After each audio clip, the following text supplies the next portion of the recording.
नमस्कार सम्पूर्ण दर्शकबिन, म हो डिबी राणा। आज म हजुरहरूलाई लसुन खाएपछि के फाइदा हुन्छ, लसुन किन खाने भन्ने कुरामा म यहाँ जानकारी दिन गइरहेको छु। हजुरहरूले सुरुदेखि अन्त्यसम्म हजुरले सुनेर साथ दिनुहोला। यसबाट तपाईँले पक्कै पनि लाभ हुनेछ।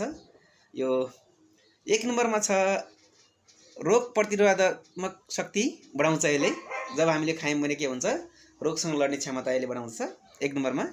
2 नम्बरमा छ मुटु स्वस्थ राख्न लागि यसले धेरै सहयोग गर्छ। जब हामीले यो लसुन खान्छौँ हामीले यसले हाम्रो के गर्छ त, यसले हाम्रो कोलेस्ट्रोल घटाउने, रक्तचाप नियन्त्रण गर्दछ। हामीले लसुन खानु पर्दछ। र 3 नम्बरमा छ हाम्रो रक्तचापलाई नियन्त्रण गर्यो हैन।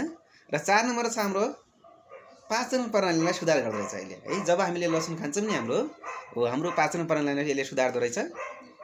र अर्को छ हाम्रो क्यान्सरको जोखिम घटाउँदो रहेछ है। जब हामीले लसुन खान्छौँ नि यसले हाम्रो क्यान्सर हुनबाट पनि बचाउने भयो कि हामीले यसलाई अब आजैदेखि यसलाई हामीले के गर्नु पर्यो त, हामीले यो लसुन खाना हामीले बिहान पख खाने गर्नु पर्यो।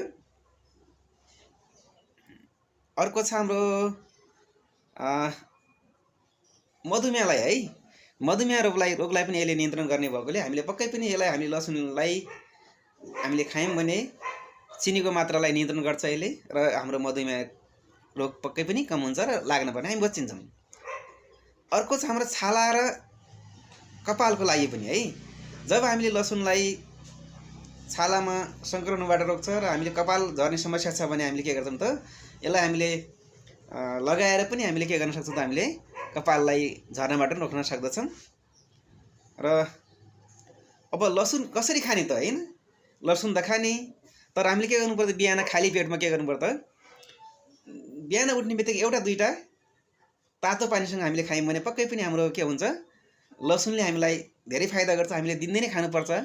दिनदिनै खायौँ भने पक्कै पनि लसुनले हामीलाई फाइदा नै गर्छ। त्यही भएर आजैदेखि लसुनको सेवन गरौँ र हाम्रो स्वस्थ बनौँ, दीर्घायु बनौँ। र यति भन्दै अहिलेसम्म सुनेर तपाईँले साथ दिनुभयो, त्यसको लागि फेरि धेरै धेरै धन्यवाद। तपाईँलाई यो भिडियो मन पर्यो भने लाइक या त सब्सक्राइब गरिदिन हुन हार्दिक अनुरोध गर्दछु। हवस् त, नमस्कार है।